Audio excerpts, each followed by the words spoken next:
I'm like, I'm gonna take Michelle in a while. I don't want to blame. We're like, We missed that window of yeah, time. Yeah, and now it's back to Water, less. and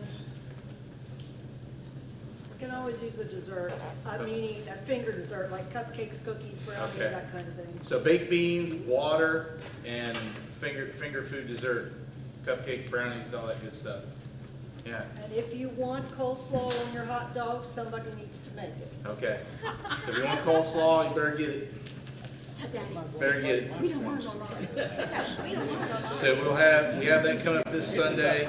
Quizzing practice is underway for the youth. So be praying for our quiz team. I was talking with Sean earlier today. They had 9 quizzers there on Sunday night.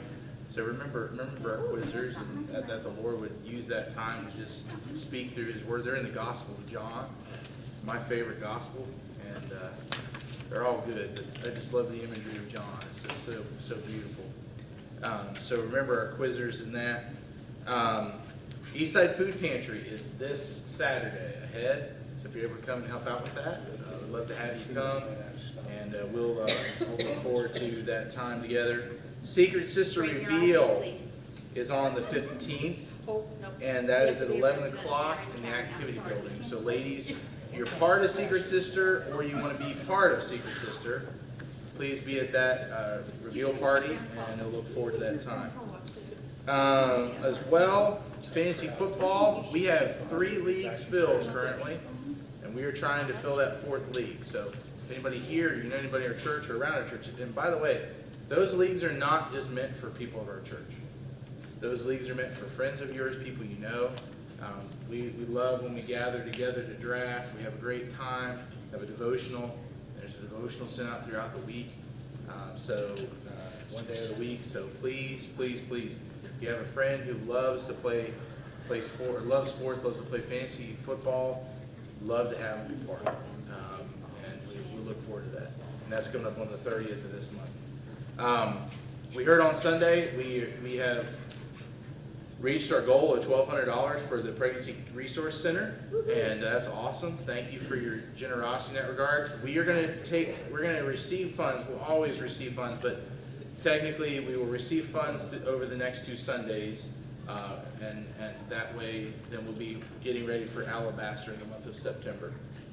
So thank you for your generosity in that, those of our congregation, and what a blessing we can be to the Pregnancy Resource Center.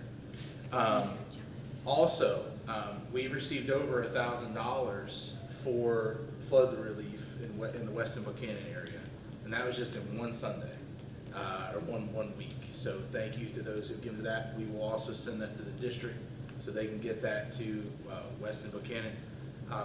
As I shared Sunday, the pastor of the Buchanan Church of Nazareth, he was ordained at Assembly, and it was amazing just to talk to Rick about the different things that have been going on since the flooding. Obviously, it's awful and it's terrible what transpired and what the people are going through even right now, but it's given him and his people and other fellow Christians, it's given them an opportunity. God's using that. He's using a tragedy to show forth His goodness and His glory. And so may the Lord continue to do that. So pray for not only that area, but pray for our brothers and sisters who are there seeking to be the hands and feet of Jesus and to share the good news, of the gospel, for doors to be opened and things to be taken care of. So thank you again for your generosity, and we'll continue to receive funds for that. Just know that will be before us. And that is all I have for now. If you emailed Becky this by Monday about the Black Bears game, she should have sent you an email about it, but the tickets have been moved over. All you have to do is go to the will call window and get your tickets for next Tuesday, and we'll be good to go. So just know that for next Tuesday, the 11th. All right. So we have to get another ticket? Is that what you're saying? You have to go to the will call, and they'll give you a ticket for that night's game. What's the will call? Will call window is when you walk up to the gate. It's to the left. It's over on the left. Yes. Yes. Just stand around someone will shoot us. Will call. Just ask for Will and he'll call. Yeah. I'll Good, have good. after you've already done it. Yeah. I've only seen her a couple times. So, She saw me. we are moving into the book of Joshua. And we're gonna be in, yeah, Yeshua. Yeshua, it sounds like you're sneezing. Doesn't it sound like that? Yeshua. Yeshua. Before we go into, because we're gonna read part of chapter 1 here at the beginning of the first 9 verses. What is something that stands out to you about the book of Joshua? As you've read it over the years, maybe it's a book that's kind of like, I know it, but I don't know it, right? It's like kind of unfamiliar. What stands out to you about the book of Joshua? Who is Joshua? That's a good question to start off with. Who is he? He was the leader that took over after Moses died. He took over after Moses died, that Moses was not allowed to enter the promised land, right? And so Moses, God transfers Moses' leadership to Joshua. Yeah. And Joshua had been through a lot, though, had he not already? Yeah. Who was he to Moses? Like personal assistant? Yeah, I mean, he slept in the doorway of the tabernacle, right?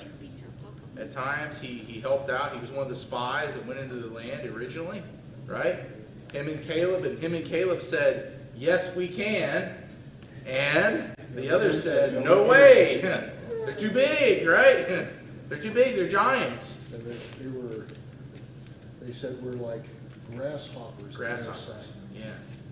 Yeah. Oh, grasshopper. Oh, grasshopper. Yeah. Yeah. They almost stoned him for that. Yeah. They just didn't wax on and wax off. Very well. What else about Joshua? There's a famous verse. I guarantee you, somebody here's got to have that in their house. Be strong and courageous. That and what's the As other? for me and my house, Oh. We will serve That's the Lord, the right? Be beginning. strong and courageous would It's be the another one. beginning. Yeah, that's That's the two. the Yeah. beginning. That's the end. Yeah. As for me and my house, we will serve the Lord, right? Yeah. Alpha and Omega. Yeah. Yeah. Yeah. What does Joshua's name mean? Yahweh saves. Yahweh saves, or the Lord saves, right? Yeah. God saves. Yeah. Yeah. Powerful name. So, let's read Joshua 1:1-9. Yes? Yes? Who had that name in the New Testament? I have no idea. I don't know anybody by that name in the New Testament. Yeshua and Joshua, there's nobody named that. Jesus? Yeah, Jesus in the Greek. Yeah, and that's a great question to think about, or something to think about. You say, wait a second, Yeshua and Joshua are the same as Jesus, right? And if you want to say Jesus in the Greek of the New Testament, it's not Jesus, it's Iesus. Iesus. Starts with an I, there's no J, right? Actually, there's no J in Hebrew either. Hebrew is a Y, that's why when you say Yeshua, there's no J. So anytime you see a J in the Old Testament, there's no J. That's a sound that's been brought over. So even to say the name Jehovah is actually not. It's an incorrect saying. It has to have a Y. That's just the way. So Jacob, right, is Jacob or Jacob, right? Kind of sounds like hiccup. Jacob. Yeah. Hiccups over sneezing. Yeah. Have to have a sinus. Yeah, you gotta have some drainage action going on there. Yeah. But that is an important thing to note there. Jesus was given the name of Joshua or Yeshua, but yet we know it in a Greek form. Well, So the Messianic Jews refer to him as Yeshua. they do. Like I said in prayer, he's 2.0. That's right. Right? Jesus is Yeshua 2.0. There was already a Joshua before that the Lord used, and Jesus was fulfilling. Read the book of Hebrews, right? Doesn't explicitly say this, but Jesus fulfills all of those Old Testament figures and who they were. And so you see that coming forward, that Jesus takes us into a promised land that's greater than even the land of Canaan, because it's a land where salvation is found and that we can live into, and that'll be full one of these days. It's there now, but it'll be full.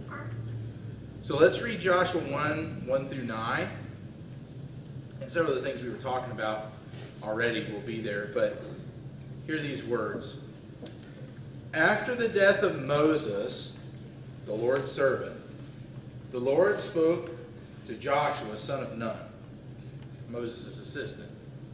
He said, Moses, my servant, is dead. Therefore, the time has come for you to lead these people, the Israelites, across the Jordan River into the land I am giving them. I promise you what I promised Moses. Wherever you set foot, you will be on land I have given you. From the Negev wilderness in the south to the Lebanon mountains in the north, from the Euphrates River in the east to the Mediterranean Sea in the west, including all the land of the Hittites. No one will be able to stand against you as long as you live, for I will be with you as I was with Moses. I will not fail you or abandon you.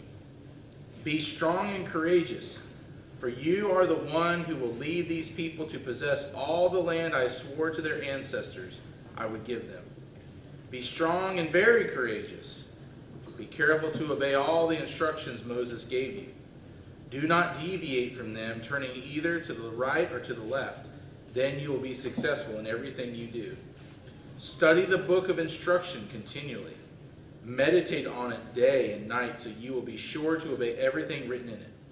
Only then will you prosper and succeed in all you do. This is my command. Be strong and courageous. Do not be afraid or discouraged, for the Lord your God is with you wherever you go. So I think a really big theme there is be strong and courageous. How many times does he say that? 3 times. And the one time he says very courageous, right? So I think there's something about that he's trying to get Joshua to recognize, to stick with that. How do you think, though, that first question there, how do you think Joshua must have felt learning that he was the one who'd fill Moses' shoes?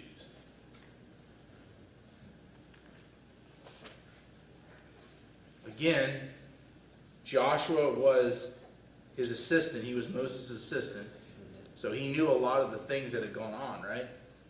He knew the victories and the failures. He knew it all. In my mind, he even knew, he'd even gone over and spied, so he kind of knew the promises they were there, he Yeah. knew the battles they were going to have to fight to get there. But you have to say, that even if he kind of knew everything was going to happen, there's kind of like, in his life, you have to stop and say, wait, now what, I'm wrong? Yeah. You can always think what's going to be like, but once you're there, it's like, oh no, I'm here. Yeah. It can be paralyzing sometimes. You realize all of a sudden especially when you're like on a kid on your first job and you do all school and you're doing all this stuff and all of a sudden it's like you're left alone on the job and it's like, okay, we trained you, now go. Wait, what? Wait, what? You're leaving me? Yeah. Kind of moment. It's your turn to run the register by yourself. Exactly. Yeah. Yeah. No, very true. Anybody else? How do you think he felt? He probably felt unqualified. It's like he wasn't Moses. He was You not know? Moses, no. And he'd seen how bad and much they rebelled against Moses. I was thinking, wow, they're going to listen to me now? He's like, Lord, can you get somebody else to take that, right? Yeah. That's it. Yeah. But that is a key thing. He, as I said, he saw the victory and the failure. He saw it. He saw it all. Right? And he saw how fast the people could turn on you if you say what they don't want to hear. Because when Yeah. him and Caleb came back, he tried to stone them Yeah. because they weren't happy with their report. Yeah, they were not in agreement with Yeah. him, even though they Yeah. were telling the true story. Yeah. Yeah. But the people, just turned on him. Boom. Now they're going to kill him because they didn't like what he said. So But he's dealing with a different generation, though, That's what I was the one that wondering. went through the wilderness. Yeah. you know. True. Because really, when you think about him and Joshua were the only two that Joshua and remained. Caleb were the only two that remained. They were the only two yeah. that remained. Yeah. Yeah. But then think about it from this perspective, to that point, Dick. Joshua and Caleb had seen the glory of the Lord at Sinai. Mhm. Think about this. They saw the glory of the Lord at Sinai. This generation here, they were either very young, or they wouldn't remember much, or they had no inkling at all of what had transpired at Sinai. Right? So, do they really will they really believe what they have to say? Because, oh well, who cares if you guys were there at Sinai? we've never been there, why do we care, right? Well, their parents probably told them too, hey, you better listen. Yeah. because Look what happened Sunday. Yeah, But it's true, but he and Caleb are the only two that really get to see Mhm. the fulfillment. True. They are the only Yeah. ones that get to see the true Yeah. fulfillment. Moses got an inkling, yeah, but they get to see, they see it, yeah. and he gets to see it all the way through. Yeah, do you think there was some sadness on his part too, though, that he realized that Moses didn't get to enter? I mean, we don't know this, but I think there's a very good possibility that Joshua was there when Moses struck the rock. Yeah. He probably was nearby, and he would have known. He would have known what had transpired and what happened. And so I think there would have been sadness and sorrow, knowing that a man who had been so faithful, a man who had been given the opportunity, he'd been given the opportunity to do what? To leave Israel in the dust, and God was going to take him and his family elsewhere, and he said no. No. But yet, out of his anger and frustration with that same people, it led to his demise, and not inheriting the land that he had longed for. Remarkable. Remarkable. Anybody else? How do you think Joshua felt learning that? What about when they were fighting? Joshua was in the battle in the valley, and Moses is up on top of the mountain, and there's intercession going on. Mhm. Why did he win the battle? Because Moses was interceding Yeah. for him. I mean, God ultimately But gave the him the hand- battle, but yeah. Moses was praying Yeah. and had support. So undoubtedly, that was in his memory, Yeah. religious memory. Yeah, and maybe even to that point is who did he have as his own persons around him to intercede on his behalf, right? Hold up his arm. Hold up his arms, yeah. Yeah. He probably felt a loyalty to Moses, though, to continue through. No, most assuredly. Yeah, carry out what Carry out would be what a- Moses didn't get into. Yeah, no doubt. There was a formidable obstacle. It's in your notes. There was a formidable obstacle for Israel in going into the Promised Land. What was it? Jordan River. The Jordan River. And what was the problem with the Jordan River at this time of year? It was at flood stage.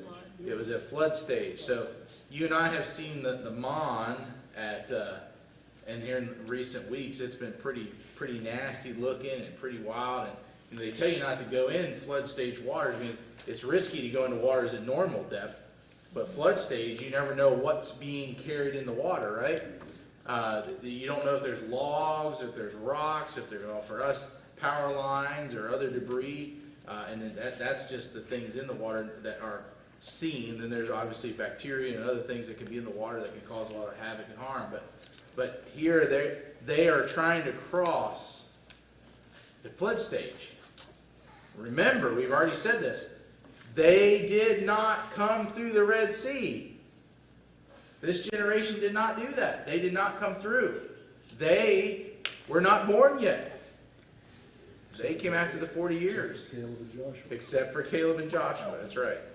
Can I point something Yeah, out yeah, here? yeah. I had never thought about this before, and I mean, I'd memorized these two verses 8 and 9. Okay. You know,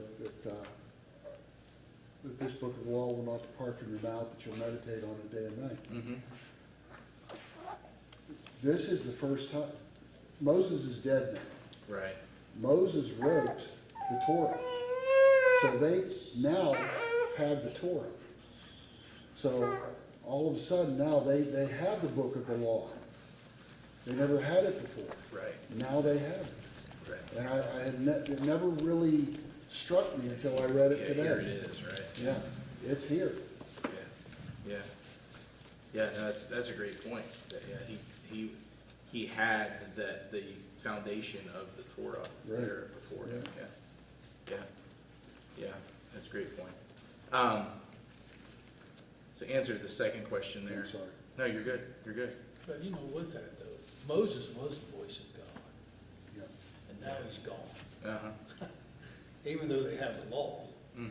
what does that mean to them without Moses Yeah. there to perpetuate what he's been saying?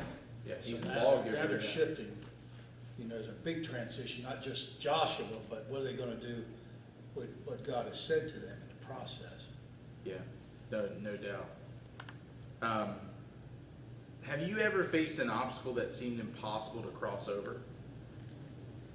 Does it seem like God's put you in a situation in its flood stage?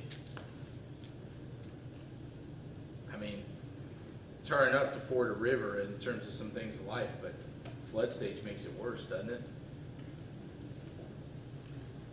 And how did you navigate that?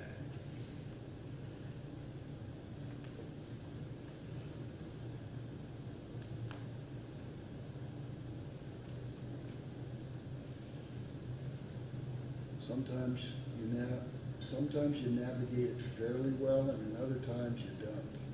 And I mean, you could be in the same situation and have the, you know, think that you're navigating okay, and then all of a sudden, boom, you're back again. And you have to move forward again. Yeah. And I think it's just a kind of it's a struggle, it's a back and forth thing, it's something that you have to, not something that you can do in your own strength. You have to depend on God in order to help you through that. Yeah. Yeah, and they're going to learn that here once they cross, that they're not crossing because of anything they have done. The Lord provides, right? Yeah. And for me, the obstacle is, I'm used to being in control. I think I'm in control. You probably don't think like that, anybody else here. It's just me, that's an oddity I have.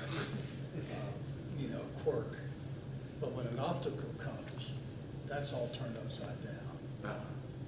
And once you get into it, I'm Mr. Dick here, it kind of vacillates back and forth. But hopefully the reality comes to you that no matter what, that God is in with you. Moses in the Nile, to some people that would have been the end of Moses, but it wasn't. He was birthed out of that, so to speak. Daniel in the lion's den, it sounded like it was going to be lights out, but then God came. If my own physical thing, that was an obstacle. At first I wanted to deny it, then I kind of got a little angry, like, you know, the emotions and kind of grief and all that.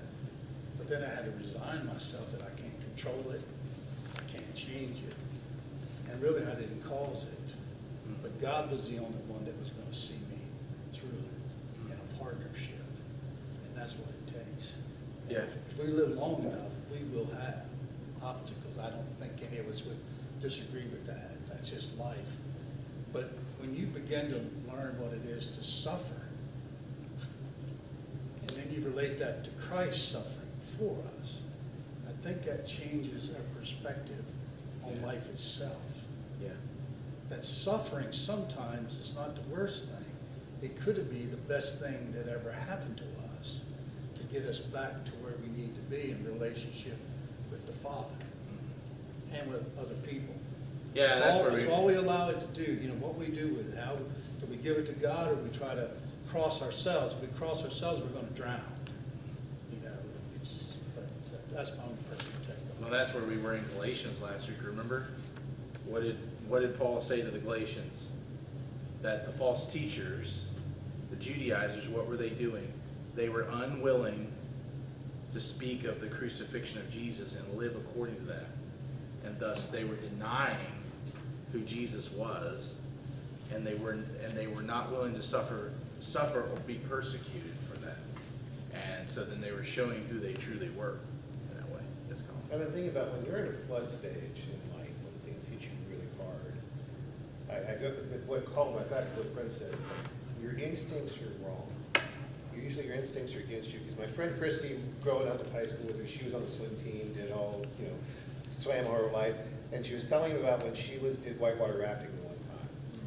And they instructively told her, when you get up, if you get knocked out of the boat, put your feet forward because you're being carried along the rapids and you do not want to hit a rock. But she said her first instinct was to turn and put her head down and start swimming so she can control, and that rang out in her mind, put your feet first, because you know, it's not your natural course. Right. Things become unnatural to you, and I think that's when we got to rely on God. He's showing us you have to go my way. Yes. That's a great image. That's a great, I mean, that's a great image of not going on instinct of what you were used to, but actually listening to the voice, which goes back to Dick's point of here, you have the book of instruction. So meditate on it, memorize it, live into it, right? And know that you will be okay. How about the next question there? We talked about this already, the be strong and courageous, 6, 7, and 9. What does it mean to be courageous? What does that mean? Don't be afraid. So to not be afraid, opposite of fear, to be away from fear, right? Okay, yeah. I think it's listening to God, believing God, and stepping out in God. Okay, okay, I think that's courageous. okay, all right, I'm gonna piggy off what he said. I think it's finding your strength, which is God. okay.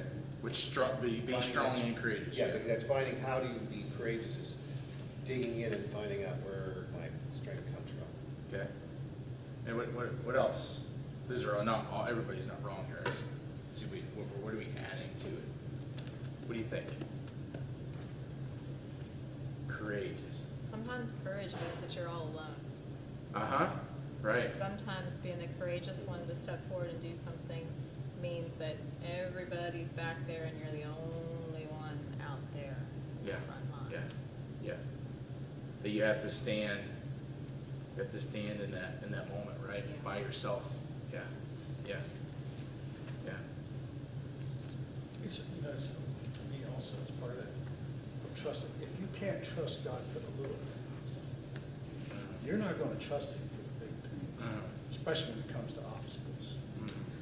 I mean, if you don't have the faith to trust Him for something small, when it really hits, Yeah. and your foundation, you're gonna see what kind of foundation you have as a believer, because either that's gonna wash out or you're gonna be stronger. But, you know, with me thinking about courageous, I think at the end of the day, that you don't say, I'm courageous, you say, God is faithful. Right, yeah. You know, I think that's the term you use, God is faithful, Yeah. in the midst of all this.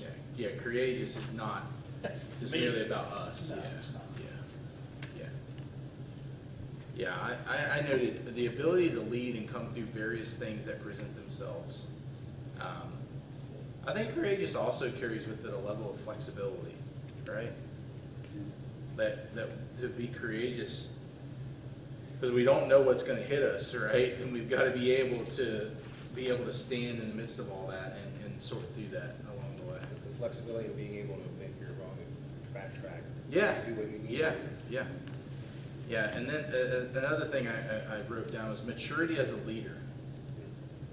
So God was asking Joshua to mature, right? He was basically saying, you're going from being a sapling to the tall tree, right? That but still the forces and the things around you are still going to be there. And you're no longer just relying on, as we've already said, you're no longer relying on the strength of Moses. You are relying on me to help you in the midst of things.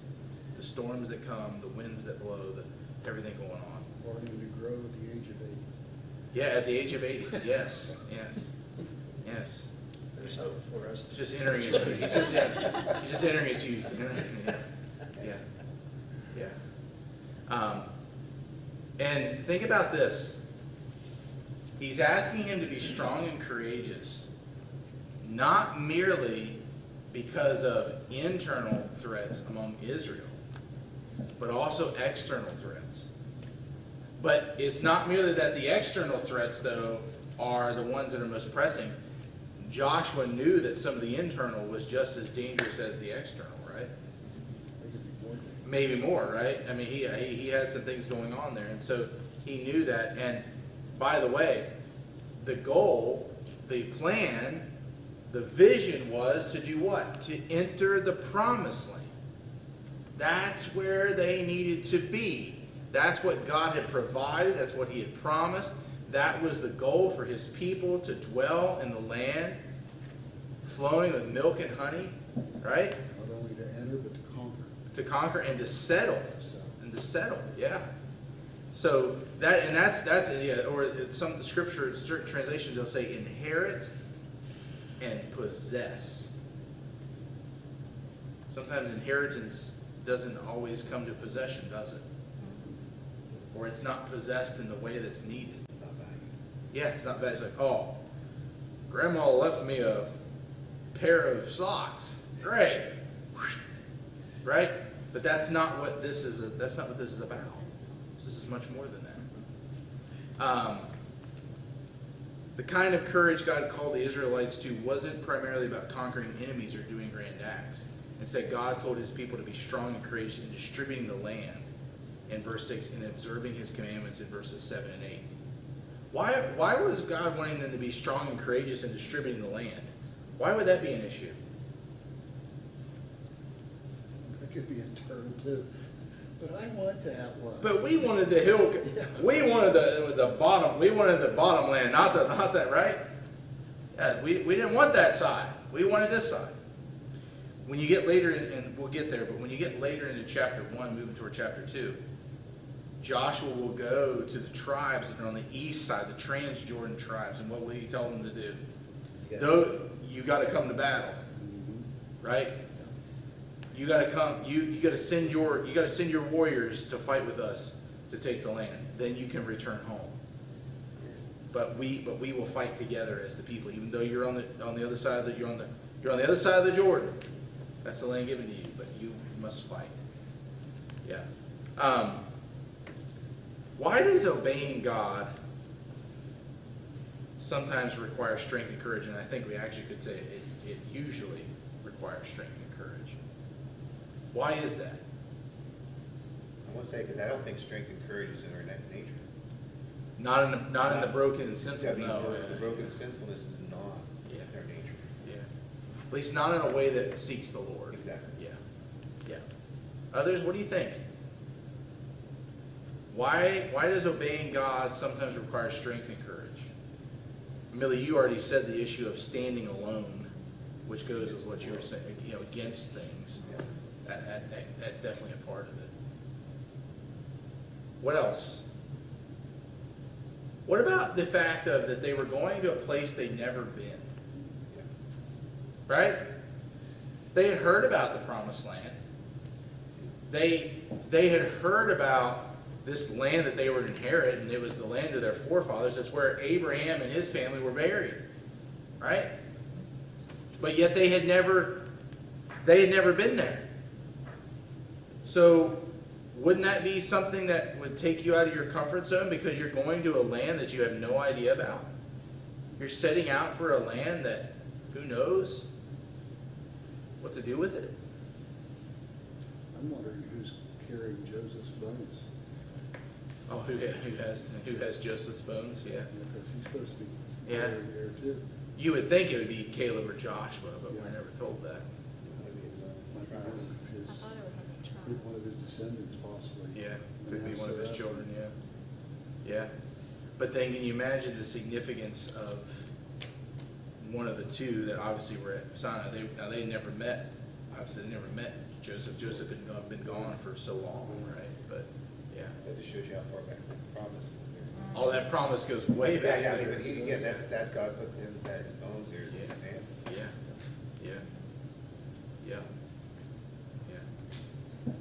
How about this, that if you're out of your comfort zone and you're going through something and God is saying, go, that others around us might not be too thrilled about that, right? And I say, I don't know about that. And granted, Joshua was told to obey the word of instruction. You and I are called to do the same. And when we step outside of the bounds of the word and against the Spirit's leading and guiding, we're in danger. So we have to be really careful and see that. But we've already noted this, that being strong and courageous, it does not come from us alone. I always think of, when I think of being strong and courageous, I think of the novel, The Red Badge of Courage. Has anybody ever read that or watched the movie? What happens? What happens to that? Stephen Cranes, but what happens? The boy, if you remember, he's young, he's a teenager, and he talks it up like he's gonna go whip those Johnny Rebs, right? That's basically what he says. And he's going off to war, and he's got his uniform, and he's doing his thing, and then when the battle comes, what does he do? He runs. He runs. And then it's amazing as the story goes, because he runs, and what he's trying to run away from, what happens? It keeps coming back to him. He runs into people that he had run from in the battle that were with him in his unit, in his group. And he sees them. Some of them die. Some of them are wounded pretty bad. And what happens by the end of it? He finally goes. He goes to the front. He goes and he musters up the strength and the courage. But he was all talk at the beginning. And when the battle broke out, he ran. I was like the great theologian Mike Tyson. when he says, everybody's got something to say, right? Or everybody's got something to do until somebody gets punched in the face. And then they don't know what to do with it. I think that's ludicrous. I think that's, yeah. That's ludicrous. Oh. But seriously, you and I can talk all day about being strong and courageous, can we not? And then when obstacles come, when really bad things come, and we go, uh-oh, what am I going to do now? Right? We do that all the time, by the way. We do that all the time with thinking about God, considering God, trusting God. We do that all the time. All the time. Or it's very easy. We say, oh, I trust God, or we'll say God is good. That is why on a regular basis you will hear me say, the Lord is good. The Lord's love endures forever. And why do I say those things? Because I'm not just saying them for just the matter of clout or the matter of being able just to say them. I'm saying them because I desire for the Lord to take those words that are promises of who He is, and for Him to take them and put them within us, and to use them to encourage us and to challenge us and to shape us and mold us into who He desires us to be. And that's what the Word is meant to do in our lives. It's meant to mold us and shape us and make us more like Him. So we need that. But it's not enough to talk about being strong and courageous. We'll be like the young man in the red badge of courage. We'll run. If we're not tied into the one that we know who is strong and who is truly, truly good. And he's got everything in His hands. We used to sing that as kids, did we not? He's got the whole world in His hands. Well, if we believe He does, then let's trust Him in the situations and circumstances of life. Right? But then the classic things put back. Well, but you don't understand my situation. And I'm really wrestling with this. I'm going to share this. I'm preaching out of. You want to please pray with me for Sunday, if you would. I preach out of Matthew 18, 21 through 35. It's on the issue of forgiveness. And I know beyond a shadow of a doubt, because I've encountered this idea all week long. Lord, you're providing me an opportunity to share about the importance of forgiveness and the reality of unforgiveness. And what will happen is, as the Lord will provide, as He'll have me share from Matthew 18, the words of Jesus, by the way, a parable, what will happen is the enemy will come and he'll seek to sow seeds among you and I and all those who will gather here and those who listen online. And he'll seek to sow this. Well, you don't understand my situation. You don't know the hardship that I've endured. You don't understand the hurt that I feel, that I've had from all these years. You don't understand those things. And so how dare you tell me that I need to forgive someone or something because of all these things? you know that'll happen. I know. I've been there myself with things in my life that I've had to seek forgiveness in, and the Lord's convicted me of. And then you have like a pity party. You say, "Well, Lord, but Lord, think about what happened. Look at this, Lord." And here's the kicker: the Lord comes back, and what does He say? How much have I forgiven you? How much have I forgiven you? Maybe it is forgiveness isn't necessarily for that person, it's for yourself. It's true. It's true. And the hold of the reality, right? So, so I recognize that for us, and that's just the area of forgiveness and unforgiveness. If you want to talk about living defeated lives, unforgiveness will kill us. Unforgiveness will kill us, brothers and sisters. It'll kill us quick. Because it'll turn into bitterness. It'll turn into rage. It'll turn into envy. It'll turn into a lot of things that are awful. Awful. And guess what why are they so awful? Because they don't speak a lick of Jesus.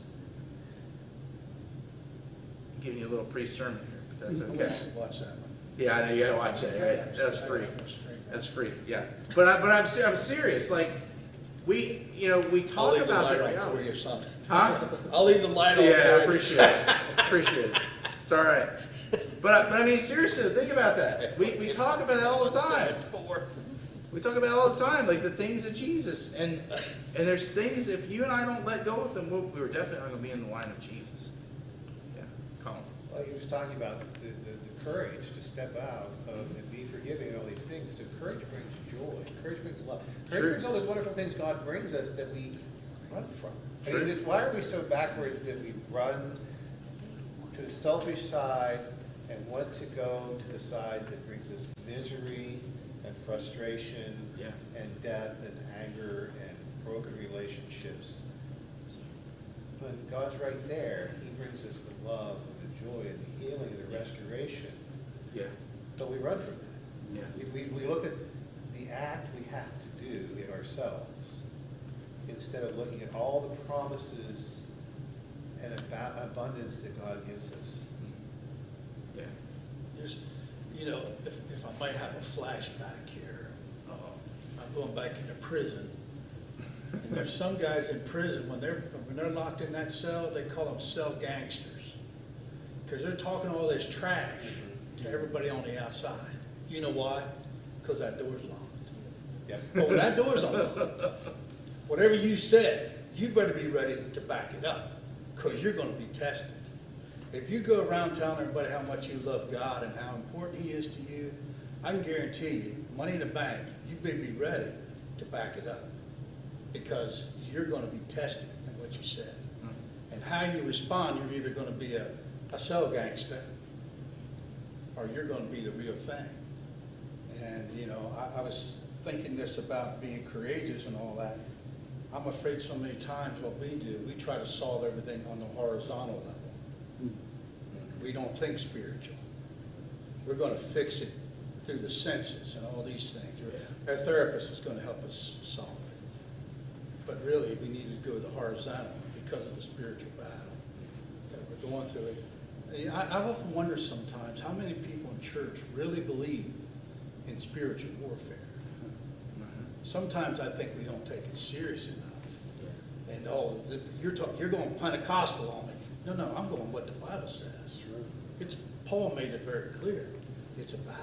Yeah. And I've been doing your revival. I've watched some of that, and that was awesome. I thought, man, I haven't seen this in a long time. But I said to my wife, I said, you know what? They better brace themselves, because whenever God moves, Satan moves. He's going to try to take down every victory you gained. That's when you have to be courageous, that you don't give back the land that you have taken. Yeah. And to that point though, Yeah. we already read, what did God say that He told to Moses and He told to Joshua? What did He say there in the early parts? Wherever your feet It's yours, It's yours. right? It's yours. So it was not a matter of, hey, I've got this to give you. It was, where are you willing to go? How far are you willing to extend your influence and your boundary, right? So if they didn't extend all the way that God even had for them, guess what? It was their neglect. It was their loss in that way. So in what ways, so speaking, and this connects with this is the next question. In what ways can the presence of God make you more courageous? And what can we do to remind ourselves of God's presence with us?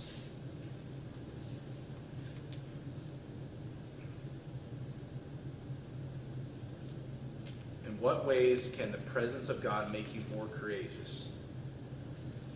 And what can we do to remind ourselves of God's presence with us? Well, I want to take a stab at the second part. Okay. David had a war room. Uh-huh. And in that war room, he had the memorabilia of how God had helped him win the battles. A spear, swords. He even knew where Goliath's head was for a while. But you've got to have a religious memory that God has helped you in the past. And if he could help you then, he can certainly help you now in greater ways than he did back then. Because you've been willing to not only suit up, but go out and engage the enemy. And you can talk about, talk about going and fighting a battle. You can suit up, you get dressed up, but no place to go. But on the other hand, if you get suited up and you say, Lord, show me where to go, and you follow him, he'll take you into the fight. But here's the good news. The fight is not mine. It is his. Right. And all I got to do is be able to suit up, shut up, and go out. That'll preach. That'll preach. Wherever you want to hear it. That'll preach. By an old timer. Yeah. I knew I'd get one of Well, I them look words at up it, with. if Talk to me you're about my granddaughter, will you? daily walking with God, I'm teasing. if you're I was following listening, I didn't his catch it. path and taking I believe it. where he leads you, you're going to be where you need to be. So when you face the problems, God has you where he wants you and needs you to be. If you're taking your daily path and doing whatever you want to do and wait till you get in trouble to turn to God, you're going to be so far from where you should be that he'll help you. But it's going to be a whole different struggle for you. But if you're where you need, if you're following where God wants you in the good times and the peace and your daily time, when you go into that battle, you're going to be in that position of battle where you need to be, where he's going to keep you safe and protected and have you succeed because he's there with you. Yeah, and as you were saying that, Colin, it brought to my mind the book of Judges, which comes after where we are, right? It comes a little bit later.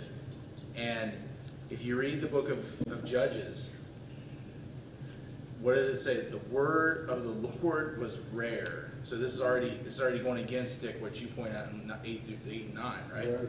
But the word of the Lord was rare.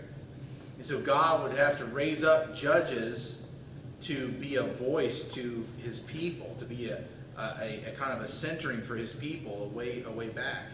And as I read the book of Judges, you see these judges come on the scene, and it's almost like, ah, but then it doesn't stick, right? It's like this loud Teflon people. Yeah, but you hear this loud noise, right? And then it just goes away. And then another one comes and you hear the loud noise again, and then it goes away. And it's this constant coming and going, but it's not a consistency. And you can see here that Joshua's being asked to be consistent. He's not being asked to do it alone, but he's asked to be consistent. And he's supposed to help Israel do the same. I have two things down about this. In what ways can the presence of God make you more courageous? I put first, and this has already been said, it provides purpose. Provides purpose. Direction and aim for our lives, ultimately the glory of the Lord. That you and I are meant to be in his glory. We're meant to seek him in our lives. He's the ultimate end of our lives. That we were made for him, right? We were made for him. He doesn't need us. We do not complete God in any way, shape, or form, but we were made for Him. We were made for relationship with Him. That is the most important task that you and I could ever have in this life, is to have relationship with God. All other tasks, all other responsibilities in this life, they pale in comparison to that. But the second thing is this: it provides focus. That we see the importance of the Lord and what He desires. That being courageous is not, and we've said this, it's not about us alone. It's about the Lord, and it's also about those around us. That who we are, what we say, what we do, it matters. It has effect. It has impact. But then also, His presence brings peace and placement. His presence brings peace and placement. The ability to remain. Or as Jesus will later say in the Gospel of John, to abide. To abide. Right? That's so important. And why would I use that language of peace and placement and remaining? Because Israel was meant to remain in the land. That was to be their home with the Lord. That's where they were meant to be. They were meant to be there. And that was to speak of their life with Him and in Him and through Him always. Any other thoughts? Anybody? We're going to stop there. We're going to come back. We'll do chapter 1, 10 through 18 next week. I knew this would be a little... The dive into Joshua is very real, because it's so easy sometimes to read the Old Testament books, and we just kind of go, oh yeah. Uh-huh. Yeah. Oh yeah. Oh, they're giving away towns. Praise God. Yeah. I'll say this as a parting word in terms of the division of the land. Why would Joshua have to be strong in the division of the land? It's a bigger sock. Because God was calling His people to settle in the land and to have a piece of it for themselves. All of them. Not just some of them. All of them. And so the division matters, and so Joshua's going to have to walk that line of making sure that that would happen, that would be done. Again, it wasn't only on the outside of threats that they had to be worried about, it was also inside threats. And God was seeking to see him lead the people against both fronts so that they could be the people God wanted them to be. And by the way, the same is true for us. God desires to make us His people more. Not just individuals, His people. So, go with that tonight. God desires to provide purpose and focus and His presence along the way to be strong and courageous. And dive into the rest of chapter 1, chapter 2. We'll come back next week and look at that together here. So you've got your study guide, and we'll look forward to talking more about that. So, yeah, take care. Have a great evening. One quick thing. Yeah. You think Reuben, Gad, and Half-Tribe and Manasseh, you think they were out of the will of God by wanting the land